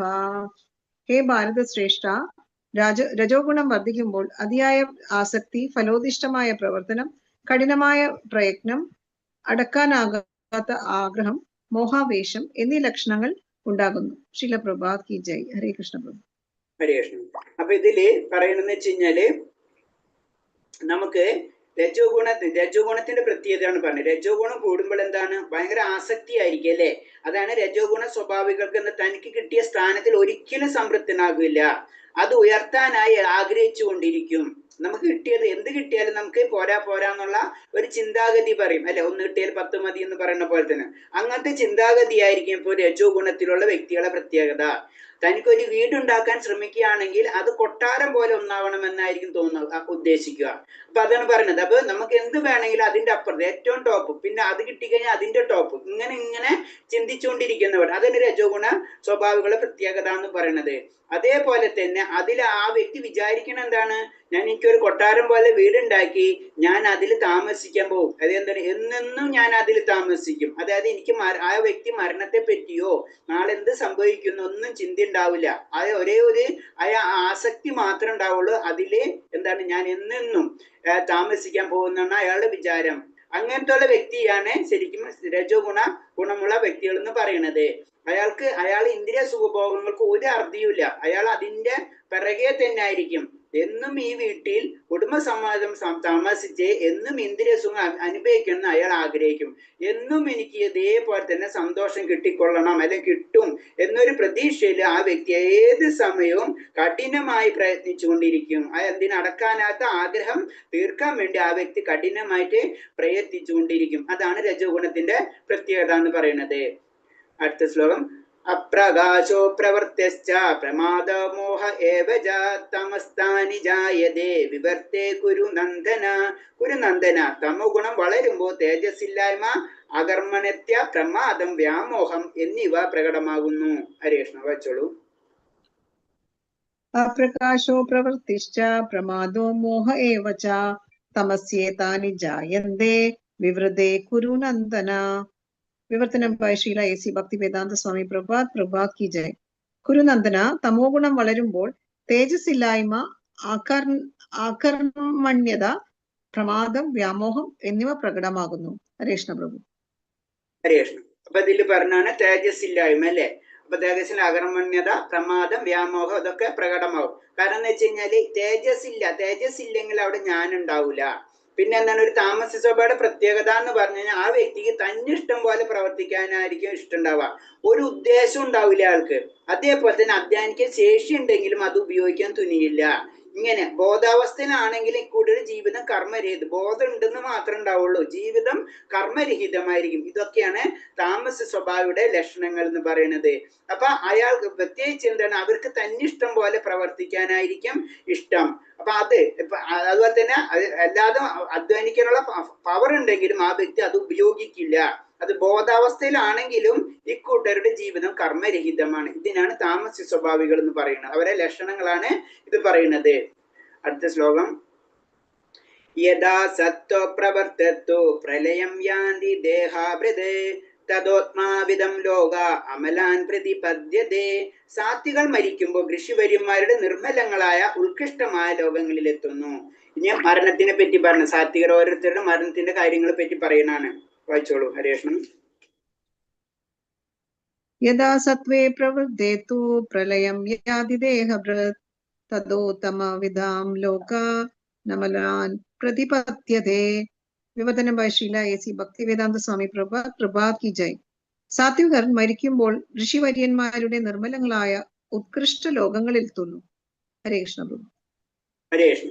അപ്പൊ അത് മരണത്തിനെ പറ്റി പറയണാണ് അല്ലെ. അതും ഭഗവാൻ ക്ലിയർ കട്ട് പറഞ്ഞു. സാത്വികർ മരിക്കുമ്പോൾ എവിടെ എത്തുന്നു പറയുന്നുണ്ട്. അവർ ഋഷിമാരുടെ നിർമ്മലമായ ഉത്കൃഷ്ട ലോകങ്ങളിലെ അവരെത്തിച്ചേരും. അതായത് ബ്രഹ്മലോകം, ജനകലോകം മുതലായ ഉന്നത ഗ്രഹങ്ങളിലേക്ക് അവരെത്തിച്ചേരും. അവര് ദേവതുല്യമായ ആനന്ദവും അവര് അനുഭവിക്കുന്ന പറയുന്നത്. കാരണം എന്ന് വെച്ച് കഴിഞ്ഞാൽ അവരെന്ന് പറഞ്ഞ് രജോ തമോ ഗുണങ്ങൾ തീണ്ടാത്തവരാണ് അവർ. അത് കാരണം അവരതാണ് അമലൻ എന്ന് പറയുന്നത്. അവര് ഇത് എന്താണ്, ഈ രണ്ട് ഗുണങ്ങളും തീണ്ടാത്തത് കൊണ്ട് അവർ ഓട്ടോമാറ്റിക് ആയിട്ട് ഉന്നത ഗ്രഹങ്ങളിലേക്ക് അവര് യാത്രയാവുന്ന പറയുന്നത്. അതേപോലെ തന്നെ പിന്നെ പറഞ്ഞ സത്വഗുണത്തിൽ വർദ്ധിക്കുമ്പോൾ മരിക്കുമ്പോൾ ഋഷിമാരുടെ മഹാഭക്തരും വാഴുന്ന ഗ്രഹങ്ങളിലേക്ക് വരും. അപ്പൊ അതാണ് പറഞ്ഞത്. അപ്പൊ സാത്വഗുണത്തിലേക്ക് അറ്റ്ലീസ്റ്റ് സാത്വഗുണത്തിലേക്ക് വന്നു കഴിഞ്ഞാൽ നമ്മൾ ഉയർന്ന ഗ്രഹങ്ങളിലേക്ക് വരികയും അവിടെ വീണ്ടും നമ്മൾ ഭക്തിയുദ്ധ സേവനങ്ങൾ ചെയ്യാനുള്ള സാധ്യത കൂടുതൽ കിട്ടാണ്. നമ്മൾ ഭൗതിക ലോകത്തിലേക്ക് വീഴുമ്പോൾ സാധ്യത കുറയാണ്. പക്ഷെ ഉന്നത ലോകങ്ങളിലേക്ക് പോകുമ്പോൾ എന്താണ്, അവിടെ നമുക്ക് ഭക്തിയുദ്ധ സേവനങ്ങൾ ചെയ്യാനുള്ള സാധ്യത കൂടുതലാണ് കിട്ടുക. അതാണ് അറ്റ്ലീസ്റ്റ് നമ്മൾ സാത്വിക ഗുണത്തിലേക്കില്ലെങ്കിലും നമ്മൾ ഉയരണമെന്ന് പറയുന്നതിന്റെ കാരണം. അടുത്തത് രജസി പ്രളയം ഗദ്ദ കർമ്മസംഗിഷു ജായത തഥാ പ്രലീനസ്തമസി മൂഢയേനേഷു ജായത. രജഗുണത്തോടെയാണ് മരിക്കുന്നതെങ്കിൽ ബലം ഉദ്ദേശിച്ച കർമ്മങ്ങൾ ചെയ്യുന്നവർക്കിടയിൽ ജനിക്കും. തമോ ഗുണത്തോടെ മരിക്കുന്നവരാട്ടെ മൃഗമായിട്ടാണ് പിറക്കുക. ഹരേ കൃഷ്ണ. വായിച്ചോളൂ. രജസി പ്രളയം ഗത്വാ കർമ്മസംഗിഷു ജായതേ തദാ പ്രലീന തമസി മൂഢയോനിഷു ജായതേ. വിവർത്തനം ബൈ ശ്രീല എ.സി. ഭക്തിവേദാന്ത സ്വാമി പ്രഭാത്. രജോ ഗുണത്തോടെയാണ് മരിക്കുന്നതെങ്കിൽ ഫലം ഉദ്ദേശിച്ച് കർമ്മങ്ങൾ ചെയ്യുന്നവർക്കിടയിൽ ജനിക്കും. തമോ ഗുണത്തോടെ മരിക്കുന്നവരാകട്ടെ മൃഗങ്ങളായിട്ടാണ് പിറക്കുക. ഹരേ കൃഷ്ണ പ്രഭു. ഹരേ കൃഷ്ണൻ. അപ്പൊ ഇതും പറഞ്ഞു തരുന്നുണ്ട്. അപ്പൊ ആദ്യം സാത്വിഗുണത്തിലുള്ളവർ മരിക്കുമ്പോ എന്താണ് സംഭവിക്കുന്നത്, അതേപോലെ തന്നെ രജോ ഗുണത്തിലുള്ളവർ മരിക്കുമ്പോ എന്താണെന്ന് സംഭവിക്കണം എന്നൊക്കെ പറഞ്ഞു തരാണ് അല്ലെ. അപ്പൊ രജോ ഗുണത്തിൽ മരിക്കുന്നവരെന്താണ്, ഇവിടെ തന്നെ അതായത് കർമ്മങ്ങൾ ചെയ്യുന്നത് അവർക്കിടയിൽ തന്നെ ജനിക്കും. നമ്മുടെ ഈ ലോകത്ത് തന്നെ അവര് ജനിക്കും. അത് കർമ്മം ചെയ്യേണ്ട രീതിയിൽ അതായത് നമുക്കറിയാം ഈ ഭൗതിക ലോകത്തിൽ ജനിക്കും. പക്ഷെ ഇവർക്ക് എന്താ സംഭവിക്കുന്നത്, തമോ ഗുണത്തിലാണ് ചെയ്യുന്നവരെന്ന് വെച്ച് കഴിഞ്ഞാല് അവര് മൃഗങ്ങളായിട്ടാണ് ജനിക്കുന്നത്. ഒരു ചെറിയൊരു വിശ്വാസം ഉണ്ടെന്ന് പറയുന്നുണ്ട്. മനുഷ്യനായി ജനിച്ച ജീവാത്മാവ് പിന്നീടൊരിക്കും താഴ്ന്ന പടിയിലേക്ക് ഇറങ്ങിയില്ലെന്ന് ചിലർക്കൊരു തെറ്റിദ്ധാരണയുണ്ട്. നമ്മൾ ഒരു പ്രാവശ്യം മനുഷ്യ ജന്മം കിട്ടിക്കഴിഞ്ഞാൽ വീണ്ടും നമ്മ മൃഗങ്ങളിലേക്കോ അല്ലെങ്കിൽ തെറ്റിദ്ധാരണ ഉണ്ട്, നമ്മ താഴത്തേക്ക് പോകില്ല എന്നാ പറയുന്നത്. പക്ഷെ അങ്ങനെയല്ല. ശരിക്കും തമോ ഗുണം വർദ്ധിച്ചു കഴിഞ്ഞാൽ മനുഷ്യൻ മരിച്ച ശേഷം മൃഗരൂപത്തിലുള്ള ജീവസത്തയിലേക്ക് തരം താഴ്ത്തപ്പെടുമെന്ന് ഈ ശ്ലോകം ചൂണ്ടിക്കാണുന്നു. അപ്പൊ എന്താണ്, തമോ ഗുണത്തിലേക്ക് പോയി കഴിഞ്ഞാൽ തീർച്ചയായിട്ടും നമ്മൾ എവിടേക്കാണ് അടുത്ത ജന്മം പോകുന്നത്, മൃഗങ്ങളായിട്ട് നമ്മൾ ജനിക്കണം. അതാണ് ഒരിക്കലും നമ്മൾ തമോ ഗുണത്തിനെ പറ്റി ഒരിക്കലും ലെവലിലേക്ക് ഒരിക്കലും താഴെന്ന് ഭഗവത്ഗീത ശരിക്കും നമുക്ക് ഒരു വാണിംഗ് തരുന്നതാണ് ഈ ശ്ലോകത്തിൽ കൂടെ. ജനസമ്പർക്കത്തെ ത്രികോണങ്ങൾ അതിക്രമിച്ച് കൃഷ്ണബോധത്തിൽ ഉറച്ച് നിൽക്കേണ്ടതാണ്. ഇതാണ് മനുഷ്യ ജീവിതത്തിന്റെ ലക്ഷ്യം. ഇങ്ങനെയല്ലാതെ ഒരാൾക്ക് വീണ്ടും മനുഷ്യനെ പിറക്കാൻ കഴിയുമെന്നുള്ളതിന് ഒരു ഉറപ്പുമില്ല. അപ്പൊ എന്താണ് നമ്മള് സജ്ജന സമ്പർക്കം, അതാണ് നമ്മള് സാധു സംഘമൊക്കെ പറയണത് അല്ലെ, ഭക്തസംഘമൊക്കെ പറഞ്ഞതിന്റെ കാരണമാണ്. കാരണം ഇതുണ്ടായാലോ, ഭക്തസംഗമം ഉണ്ടായാലോ നമുക്ക് എന്ത് സംഭവിക്കുള്ളൂ? കാരണം എന്ന് വെച്ച് കഴിഞ്ഞാൽ നമുക്ക് ഈ ത്രിഗുണങ്ങളെ അതിക്രമിക്കാനുള്ള കഴിവ് നമുക്ക് ആർജിക്കാനും കൃഷ്ണാവബോധത്തിലേക്ക് കടക്കാനും നമുക്ക് കഴിയുള്ളൂ. ഇങ്ങനെ സംഭവിച്ചാലേ മാത്രമേ നമുക്ക് എന്താണ് അടുത്ത ജന്മം അറ്റ്ലീസ്റ്റ് ഒരു മനുഷ്യനായെങ്കിലും നമുക്ക് ഉയരാൻ കഴിയുള്ളൂ. അല്ലാന്ന് വെച്ച് കഴിഞ്ഞാൽ ഒരു ഉറപ്പുമില്ല അടുത്ത ജന്മത്തിൽ മനുഷ്യനായിട്ട് ജനിക്കണമെന്ന്.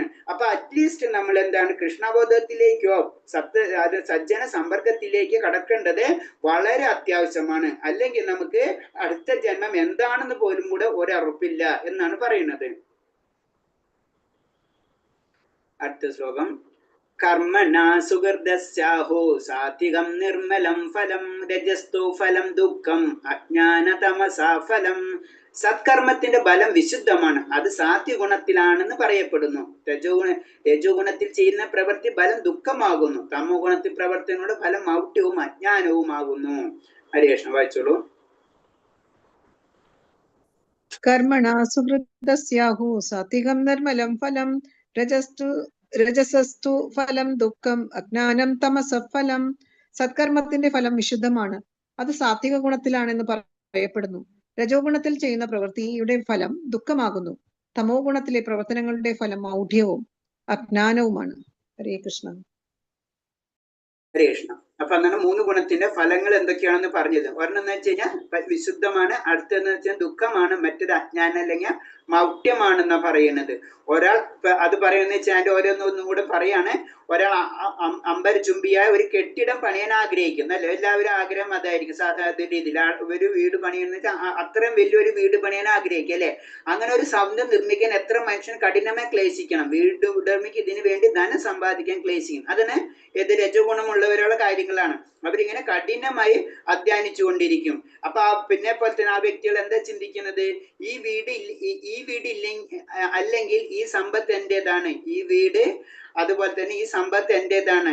ഇതൊക്കെ ഒരു ചെറിയൊരു ആനന്ദം നമ്മൾക്ക് ഉണ്ടാക്കാനായിട്ടല്ലാതെ പെർമനന്റ് ആയിട്ടുള്ള ആ ആനന്ദം നമ്മളിലേക്ക് കടക്കില്ല. അതാണ് രജോ ഗുണത്തിനുള്ള പ്രത്യേകത. സത്വഗുണത്തിൽ ചെയ്യുന്ന കർമ്മങ്ങളുടെ ഫലം വിശുദ്ധമാണ്, തന്മൂലം മോഹമുക്തമായ ഋഷികൾ സന്തുഷ്ടരാണ്. അപ്പൊ എന്താണ്, അത് ഋഷിമാരോട് തുല്യതായിട്ട് കണക്കിരിക്കുന്ന സാത്വിക ഗുണമുള്ളത്.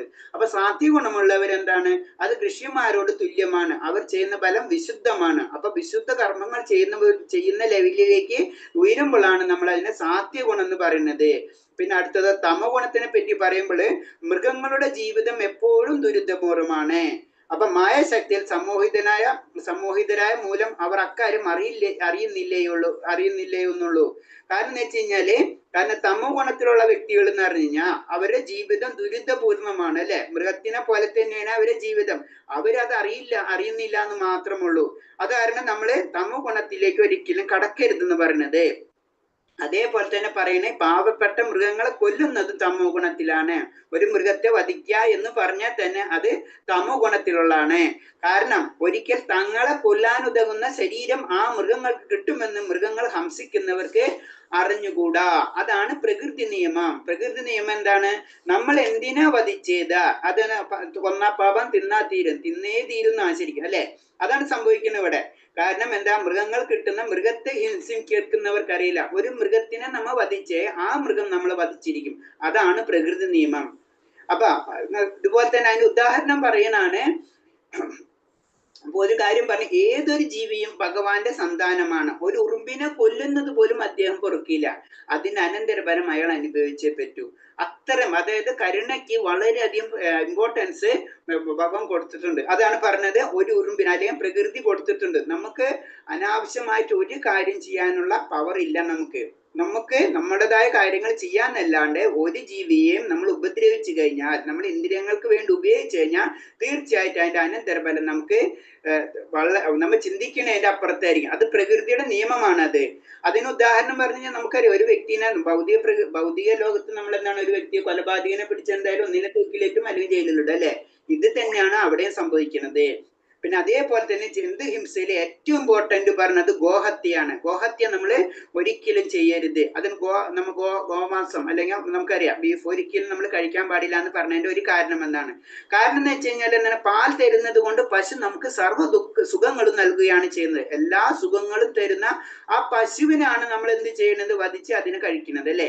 അപ്പൊ അതിനെ പറയുന്നത് ഋഗ്വേദ സൂത്രത്തിൽ ഒരു പറയുന്നുണ്ട്, സൂക്തത്തില് ഗോപി പ്രണീത മത്സരം എന്ന് പറയുന്നത് എന്താണ്? പാൽ കുടിച്ച് പൂർണ്ണ സമ്പന്നനായ ഒരാൾ പശുവിനെ ഹിംസിക്കാൻ ആഗ്രഹിക്കുന്ന കടുത്ത തമോ ഗുണത്തിലാണെന്നാണ് ഇത് സൂചിപ്പിക്കുന്നത്. അത് ചിന്തിക്കാനടക്കാൻ പറ്റില്ല. ആ പശുവിന്റെ പാലെടുത്തതിന് ശേഷം ലാസ്റ്റ് ആ പശുവിനെ തന്നെ വധിക്കുക എന്ന് പറഞ്ഞ് ചിന്തിക്കാനേ പാടില്ല എന്നാ പറഞ്ഞത്. ഇവൻ നമ്മള് വിഷ്ണു പുരാണത്തില് നമ്മൾ നിവേദ്യം സമർപ്പിക്കുമ്പോഴും ഭഗവാന് പ്രാർത്ഥിക്കുന്ന ഒരു മന്ത്രം തന്നെ അത് തന്നെയാണ്. നമോ ബ്രാഹ്മണ്യ ദേവായ ഗുരോ ബ്രാഹ്മണ്യ ഹിതായ ജഗത് ഹിതായ കൃഷ്ണായ ഗോവിന്ദായ നമോ നമ.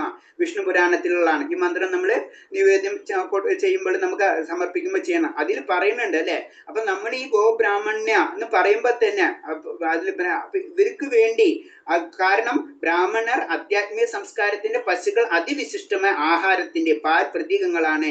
ഇതാണ് ഭഗവാൻ. അപ്പൊ ഭഗവാൻ പശുക്കളെയും ബ്രാഹ്മണരുടെയും അഭ്യുദ്ധകാംക്ഷിയാണ്. അപ്പൊ അത് നമ്മൾ എന്നും പ്രാർത്ഥിക്കുകയാണ്. അത് കഴിഞ്ഞിട്ട് ഇത് പ്രാർത്ഥന കഴിഞ്ഞിട്ട് നമ്മൾ ഇപ്പുറത്ത് ചെന്നിട്ട് ഇത് ചെയ്തിട്ട് പിന്നെ എന്ത് കാര്യം? അതാണ് ഇൻഡയറക്റ്റ് ആയിട്ട് നമ്മളോട് പറഞ്ഞു തരുന്നത്. അത് നമ്മൾ എന്താണ്? തമോ ഗുണത്തിലേക്കാണ് കടക്കുക. പിന്നെ നമ്മുടെ ജീവിതം എന്തായിട്ട്? മൃഗമായിട്ട് തന്നെ നമ്മൾ ജനിച്ചിരിക്കും. അതാണ് പറഞ്ഞു തരുന്നത്.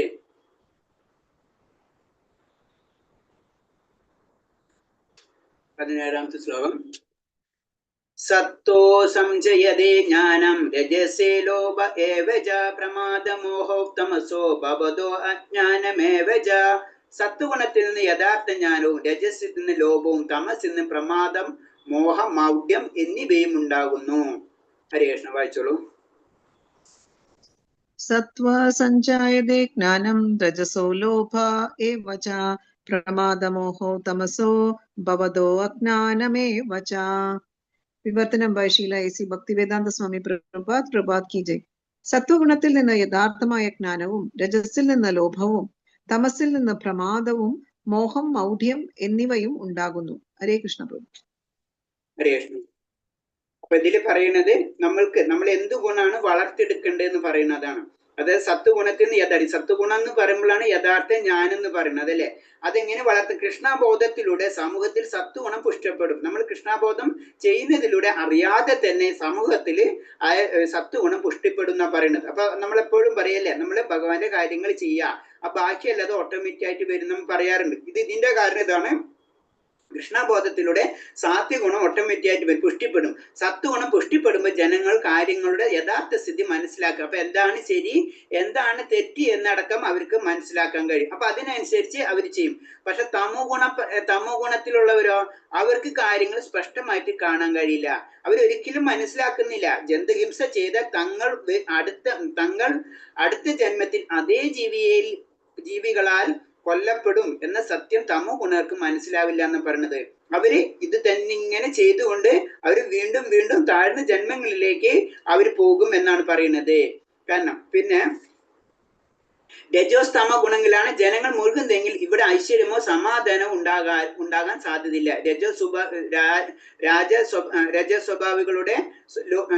രജസ്വഭാവികൾ ലോഭികളാണ്. കാരണം എന്ന് വെച്ചാൽ ഈ ലോകം നമ്മൾ ശ്രദ്ധിച്ചാൽ അറിയല്ലേ, ഇവിടെ ഒരിക്കലും സമാധാനമോ ഐശ്വര്യമോ ലഭിക്കില്ല.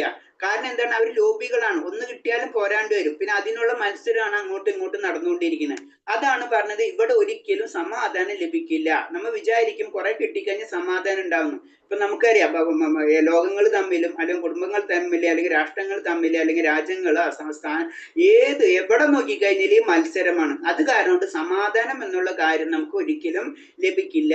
ഒരാൾ രജോ ഗുണത്തിൽ മുഴുകുമ്പോൾ അയാളുടെ മനസ്സ് അസന്തുഷ്ടമായിരിക്കുന്നു മാത്രമല്ല പ്രവൃത്തിയും ക്ലേശബഹുലമായി തന്നെ ഇരിക്കും. അപ്പൊ രജോ ഗുണത്തിന്റെ പ്രത്യേകത അതാണ്. മനസ്സ് തന്നെ സന്തുഷ്ടി, എന്ത് ചെയ്താലും സന്തുഷ്ടി നമുക്ക് കിട്ടില്ല. പിന്നെ പ്രവൃത്തിയോ ക്ലേശം തന്നെയായിരിക്കും. എപ്പോഴും നമ്മൾ ക്ലേശത്തിൽ തന്നെയായിരിക്കും രജോ ഗുണത്തിലുള്ള വ്യക്തികൾ. തങ്ങളുടെ പരിസ്ഥിതിയിൽ വെറുപ്പ് വളർത്തുക. അടുത്തത് ഒരു സെക്കൻഡ്. ഹരേഷ്ണ.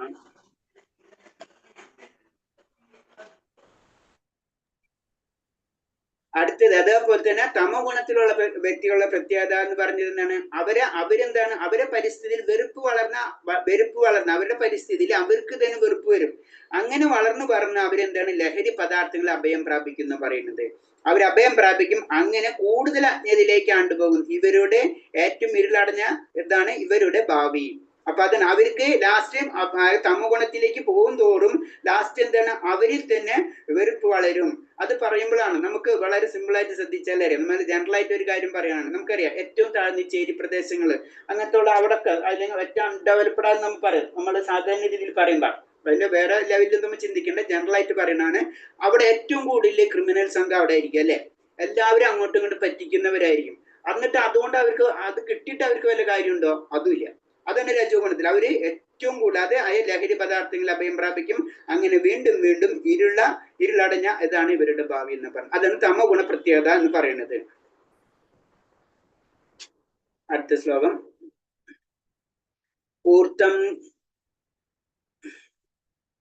ഊർത്തം ഗച്ഛതി സത്വസ്ഥ മധ്യോദിഷ്ഠതി രാജസ ജഗന്യ ഗുണവൃത്യസ്ഥ അധോ ഗച്ഛതി താമസ. സ്വാഭാവികൾ ക്രമേണ ഉത്കൃഷ്ട ലോകങ്ങളിലേക്ക് ഉയരുന്നു. രാജസ പ്രകൃതിയുള്ളവർ ഭൂലോകങ്ങളിൽ ജീവിക്കുകയും നീചമായ തമോ ഗുണത്തിനടിപ്പെട്ടവർ നരകങ്ങളിൽ പോയി നിബന്ധിക്കുകയും ചെയ്യുന്നു. അപ്പൊ വീണ്ടും പറയണാണ്, ഒന്നും കൂടെ നമുക്ക് പറഞ്ഞു തരണം. ഓരോ ഗുണങ്ങളിൽ കിട്ടിക്കഴിഞ്ഞാൽ അല്ലെങ്കിൽ ഓരോ സ്വഭാവങ്ങൾ നമ്മൾ ആർജിച്ചു കഴിഞ്ഞാൽ അവർക്ക് എന്തൊക്കെ ലഭിക്കും എന്നാണ് ഈ ശ്ലോകത്തിൽ കൂടെ പറഞ്ഞു തരുന്നത്. ഹരേഷ്ണ വായിച്ചോളൂ. ഊർധ്വം ഗച്ഛന്തി സത്വസ്ഥ മധ്യേ തിഷ്ഠന്തി രാജസ ജഗന്യ ഗുണവൃത്തിസ്ഥ അധോ ഗച്ഛന്തി താമസ. വിവർത്തന ബൈ ശ്രീല എ.സി. ഭക്തിവേദാന്ത സ്വാമി പ്രഭുപാദ് കി ജയ്. സാത്വിക സ്വഭാവികൾ ക്രമേണ ഉത്കൃഷ്ട ലോകങ്ങളിലേക്ക് ഉയരുന്നു. രാജസ പ്രകൃതിയുള്ളവർ ഭൂലോകങ്ങളിൽ ജീവിക്കുകയും നീചമായ തമോ ഗുണത്തിന് അടിമപ്പെട്ടവർ നരകങ്ങളിൽ പോയി പതിക്കുകയും ചെയ്യുന്നു. ഹരേ കൃഷ്ണ. ഹരേ കൃഷ്ണ. അപ്പൊ ഇതിൽ പറയുന്നത് ഓരോ ലോകത്തിലേക്ക് എത്തുന്ന പറഞ്ഞ സാത്വിക ഗുണമുള്ളവർ ഉന്നത ലോകങ്ങളിലേക്ക്, അത് നമ്മൾ പറഞ്ഞു തന്നെ ഒന്നും കൂടെ ഡീറ്റെയിൽ ആയിട്ട് പറഞ്ഞു തരാണത്. അതായത് ഇതിൽ കൂടുതൽ സ്പഷ്ടമായിട്ട് വിവരിക്കുകയാണ് ത്രിഗുണങ്ങൾ പ്രേരിതമായി കഴിഞ്ഞാൽ. കാരണം എന്താ വെച്ചാൽ നമുക്കറിയാം സ്വർഗീയ ഗ്രഹങ്ങൾ ഉൾപ്പെട്ട ഒരു ഉപരിഗ്രഹ വ്യൂഹമുണ്ട് അല്ലെ. പല ലോകങ്ങളുണ്ട്. സ്വർഗ്ഗലോകം എന്ന് പറഞ്ഞ ഒന്നല്ല, പല ലോകങ്ങളുണ്ട് നമുക്കറിയാം. അതില് ഇതേപോലെ തന്നെ ആ ലോകങ്ങളിൽ എന്താ സമുത്കൃഷ്ടമായ ജീവാത്മാക്കൾ അവിടെ വസിക്കുന്നുണ്ട്. അപ്പൊ അത്ര നല്ല വിശുദ്ധമായിട്ടുള്ള ജീവാത്മാക്കളും വസിക്കുന്നുണ്ട്. സാത്വിഗുണത്തിന്റെ തോതനുസരിച്ച് ജീവസത്വക്ക് ഈ വ്യൂഹത്തിലെ പല ഗ്രഹങ്ങളിലേക്ക് വരാം. അപ്പൊ നമ്മുടെ ലെവൽ എങ്ങനെയാണ് അതിനനുസരിച്ചാണ് നമ്മൾ വരുന്നത്. നമ്മൾ ആദ്യം ചിലപ്പോ എന്താണ് ജനകലോകത്തിലായിരിക്കാം, അല്ലെ നെക്സ്റ്റ് എന്താണ് തപോ അതേപോലെ തന്നെ സ്വർഗ്ഗലോകം, ബ്രഹ്മലോകം, അങ്ങനെ പല ലോകം. ഏത് ലോകത്തിലേക്ക് വേണമെങ്കിലും നമുക്ക് വരാം. നമ്മുടെ കഴിവിനനുസരിച്ച് അല്ലെങ്കിൽ സാത്വിഗുണത്തിന്റെ വളർച്ചയുടെ തോതനുസരിച്ച് നമ്മൾ പല സ്ഥലത്തിലേക്ക് നമുക്ക് ഉയരാൻ കഴിയും. അതേപോലെ തന്നെ രജോ ഗുണമുള്ള അവരെ കാര്യം എന്ന് വെച്ച് കഴിഞ്ഞാല് അവർക്ക് അടുത്ത ജന്മം എന്താണെന്ന് നമുക്ക് പറയാൻ പറ്റില്ല. ചിലപ്പോ എന്താണ് ഈ ഭൗതിക ലോകത്തിൽ തന്നെ അവർ ജനിക്കാം. പക്ഷെ ചിലപ്പോ അവരെ പൊസിഷൻ നമുക്ക് പറയാൻ പറ്റില്ല. അവരെന്താണ് വീണ്ടും ജനിച്ച് അതേപോലെ തന്നെ സാത്വിഗുണം അങ്ങോട്ടും ഇങ്ങോട്ടൊക്കെ മാറിക്കളിച്ചുകൊണ്ടിരിക്കുന്ന പറയുന്നത്. അപ്പൊ ചില സമയത്ത് അവർക്ക് ബുദ്ധിഭ്രമം പോലും ബാധിച്ചാൽ വരാമെന്നാ പറയുന്നത്. അത്രയും ഡേഞ്ചറാണ് രജോ ഗുണത്തിന്റെ. അതേപോലെ തന്നെ തമോ ഗുണം നമുക്കറിയാം ഏറ്റവും താഴെയുള്ള ജന്മമാണ് അല്ലെ. പിന്നെ തമോ ഗുണമുള്ളവർക്ക് വ്യക്തികൾക്ക് കിട്ടുക. ആ കാരണം എന്താ വെച്ചാൽ മനുഷ്യന് താഴെ 84 ലക്ഷം ജീവവർഗങ്ങൾ ഉണ്ടെന്ന് പറയുന്നത്. അപ്പൊ ജീവവർഗത്തിന് പക്ഷിയായാലും മൃഗമായാലും ഇഴജന്തുവായാലും ഏതൊക്കെ വരും നമുക്ക് പറയാൻ പറ്റില്ല. അതും അതിന്റെ തോത് അനുസരിച്ച്, തമോ ഗുണത്തിന്റെ തോത് അനുസരിച്ച് അവര് പല ജന്മങ്ങളായിട്ട് ജനിക്കേണ്ടി വരും. അതാണ് നമ്മൾ പറഞ്ഞത്. നമ്മൾ ചില സമയത്ത് പന്നിയാവാം അല്ലെങ്കിൽ കോഴിയാവാം, ഏത് തന്നെയാണ്. അത് നമ്മൾ വളർത്തിയെടുത്ത തമോ ഗുണത്തിന്റെ ലെവൽ അനുസരിച്ചായിരിക്കും നമുക്ക് ഏത് ജന്മം കിട്ടണം. പിന്നെ നമ്മൾ ആ ചക്രം മുഴുവനും പൂർത്തീകരിച്ചിട്ടായിരിക്കും വീണ്ടും നമുക്ക് മനുഷ്യജന്മം ലഭിക്കുന്നത്. അപ്പൊ അത് പക്ഷെ എന്താണ് പറയുന്നത്, ശരിക്കും കൃഷ്ണബോധം എന്ന് പറയുന്നത് ഭഗവാന്റെ കൃഷ്ണബോധത്തിൽ പറയുന്നത് എന്താണ്, രജസ്തമോ സ്വഭാവികൾക്ക് സത്വഗുണത്തിലേക്ക് വരാൻ ഒരു അവസരമുണ്ട്. ഈ പദ്ധതിയാണ് കൃഷ്ണാവബോധം. അതാണ് ചൈതന്യ മഹാപ്രഭു പതിതമായ ആത്മാക്കൾക്ക് വേണ്ടിയാണ് കൃഷ്ണാവബോധം അല്ലെ. എല്ലാവരെയും ഉദ്ധരിക്കുക, ആ ലക്ഷ്യമാണ്. അതിൽ രജസ് ഗുണമുള്ളവനാണെന്നോ സത്വ ഗുണമുള്ളവനാണെന്നോ തമോ ഗുണമുള്ളവനാണെന്നോ എന്നില്ല. എല്ലാവരും ഭഗവാന്റെ നാമം ജപിക്കുക എന്നുള്ള ബേസിക് പ്രിൻസിപ്പിള് ഫോളോ ചെയ്യാനാണ് പറയുന്നത്. അപ്പൊ അത് അങ്ങനെ ചെയ്തു കഴിഞ്ഞാൽ ആ വ്യക്തി പതുക്കെ പതുക്കെ തമസിൽ നിന്ന് തമസ് ഗുണത്തിൽ നിന്ന് രജോയിലേക്കും, രജോ നിന്ന് പിന്നെ സത്വഗുണത്തിലേക്കും, അങ്ങനെ വിശുദ്ധ സത്വഗുണത്തിലേക്കും ഉയരാൻ കഴിയും.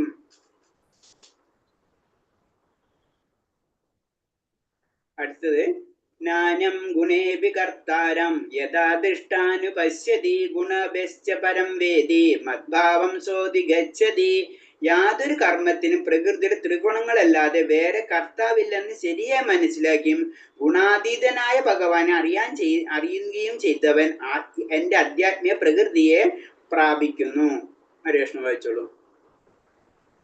നാന്യം ഗുണേഭ്യ കർത്താരം യഥാ ഭ്രഷ്ടാനുപശ്യതി ഗുണേഭ്യശ്ച പരം വേത്തി മദ്ഭാവം സോ അധിഗച്ഛതി. വിവർത്തനം ബൈ ശ്രീല എ.സി. ഭക്തിവേദാന്ത സ്വാമി പ്രഭുപാദ്. യാതൊരു കർമ്മത്തിനും പ്രകൃതിയുടെ ഈ ത്രിഗുണങ്ങളെ അല്ലാതെ വേറെ കർത്താവില്ലെന്ന് ശരിയായി മനസ്സിലാക്കുകയും ഗുണാതീതനായ ഭഗവാനെ അറിയുകയും ചെയ്തവൻ എന്റെ ആധ്യാത്മിക പ്രകൃതിയെ പ്രാപിക്കുന്നു. ഹരേ കൃഷ്ണ പ്രഭു. ഹരേ കൃഷ്ണ. അപ്പൊ ഇതിൽ പറയണെന്ന് വെച്ചാണ് എല്ലാത്തിന്റെയും അല്ലെ യാതൊരു കർമ്മത്തിൽ പ്രകൃതിയുടെ ത്രിഗുണങ്ങളല്ലാതെ വേറെ കർത്താവില്ലെന്ന് ശരിയായി മനസ്സിലായി. അപ്പൊ എന്തൊരു കാര്യം ചെയ്യണത് അത് എന്തിന്റെ ബേസിലായിരിക്കും? ത്രിഗുണങ്ങളുടെ ബേസിലായിരിക്കും എന്നാ പറയണത്. ത്രിഗുണങ്ങളുടെ ബേസിലായിരിക്കും ഏതൊരു വ്യക്തിയും കർമ്മങ്ങൾ ചെയ്യണം. അത് മനസ്സിലാക്കുക. അതേപോലെ തന്നെ ഈ ഗുണങ്ങൾക്ക് അതീതനാണ് ആര്? ഭഗവാൻ എന്നറിയാ. ഈ ഗുണങ്ങൾ ഭഗവാനെ ബാധിക്കില്ല എന്നറിയുന്ന ഒരു വ്യക്തി ഭഗവാന്റെ ലോകത്തിൽ പ്രാപിക്കുന്നു എന്ന് പറയുന്നത്. അപ്പൊ ഇന്ന് കൃഷ്ണബോധം ഉദിച്ചവരിൽ വേണം ത്രിഗുണാധിഷ്ഠമായ കർമ്മങ്ങളെ കുറിച്ചുള്ള ഈ ശാസ്ത്രം പഠിക്കാൻ. അല്ലെങ്കിൽ ജീവിതം വഴിപിഴച്ചു പോവും. അപ്പൊ എന്താണ് നമ്മൾ കൃഷ്ണബോധം നമ്മൾ ഡെവലപ്പ് ചെയ്തെടുക്കുക, അല്ലെങ്കിൽ നമ്മുടെ ജീവിതം വഴിപിഴച്ചു പോകും.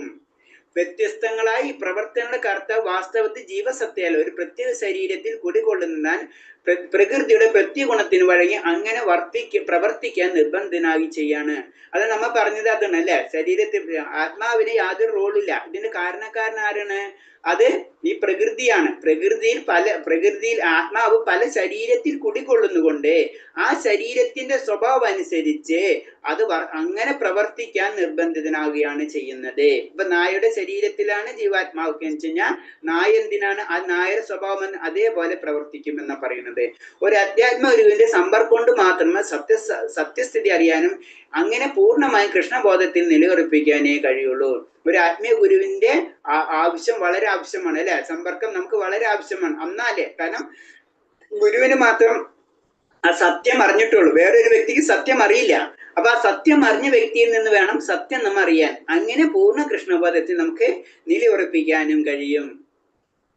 ഹരേ കൃഷ്ണ. ഒരു ശ്ലോകം കൂടെ എടുക്കാം നമുക്ക്. 20ാമത്തെ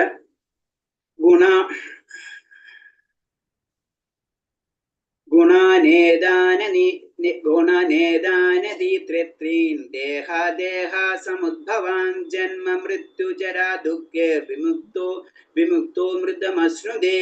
ശരീര സംബന്ധമായി ഈ 3 ഗുണങ്ങളും അതിക്രമിക്കാൻ സാധിച്ച ശരീരസ്ഥനായ ജീവനെ ജനന മരണ വാർദ്ധക്യം മുതലായ ക്ലേശങ്ങളിൽ നിന്ന് മുക്തമായി ഈ ജീവിതത്തിൽ തന്നെ അമൃത ആസ്വദിക്കാം. ഹരേ കൃഷ്ണ. ഗുണാനേതാനതീത്യത്രീൻ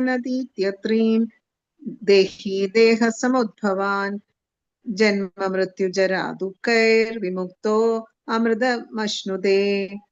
വിവർത്തനം by Srila A C. Bhaktivedanta Swami Prabhupada Ki Jai.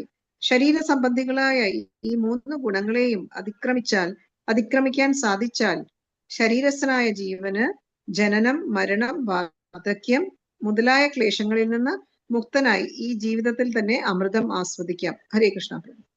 Hare Krishna.